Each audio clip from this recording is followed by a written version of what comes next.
Nagsimula ang opening ng school year 2025-2026. Bilangin niyo po yung araw na walang pasok. Dahil natatakot po sila sa baha, yan nga po yung ninakaw nila. Yung 1.1 trillion ngayong taon na hinahanap natin na nauwi sa Ghost Project. At hindi po si Bongbong Marcos ang nagsiwalat niyan. In fact, siya nga po yung sinasabi kong most guilty dyan. Sapagkat pinirmahan niya itong 2025 anomalous, illegal, invalid, unlawful, criminal, and unconstitutional 2025 budget kahit alam na niyang depektibo. Alam niya, mulat siya. Bakit? Di ba binidaho niya? Binasa niya bawat pahina ng 4,000 pages 2025 GAB o naging gaana yung national budget. Inaral nilang masusi yan.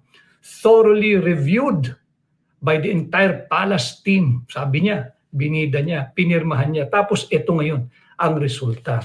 Now, bakit natin na ibabalik ko yung storya at kung paano hinandle yung hearing ng kay Mayor Alice Guo? Sapagkat yung 1.1 trillion piso, ito po yung budget ng DPWH, yung Public Works, ngayong taong 2025. Inungusan po nila ng napakalaking halaga ang education sector. Unconstitutional po iyon.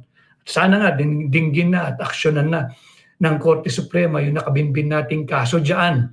At nung isang araw ay nag-file ng manifestation ang ating pong mga abogado at hinihiling, nabigyan din tayo ng kopya. Kung ano man yung mga sinusumite nitong mababang kapulungan na hindi po sadya tayong binibigyan. Ganyan kawalang ka-transparency ang mga yan. Ganyan kasalbahi ang mga yan. Ngayon, yung kay Alice Guo, hindi siya binitawan. Bakit naman itong dating kalihim ng Public Works and Highways agad-agad binitawan? Siya yung missing star witness eh. Wala hong pwedeng maging star more than yung star witness na dating kalihim ng Public Works and Highways na si dating Secretary Manny Bonoan. Bakit siya agad-agad dinismiss? Bakit siya agad-agad inexempt sa pagdinig? Siya nga yung hepe nung ahensyang hitik, siksik, liglig, umaapaw sa kurakot, sa korupsyon, kung bakit tayo ngayon nakalubog sa tubig, kung bakit ngayon isinasagawa ng Blue Ribbon Committee itong pagdinig with the title Philippines Underwater.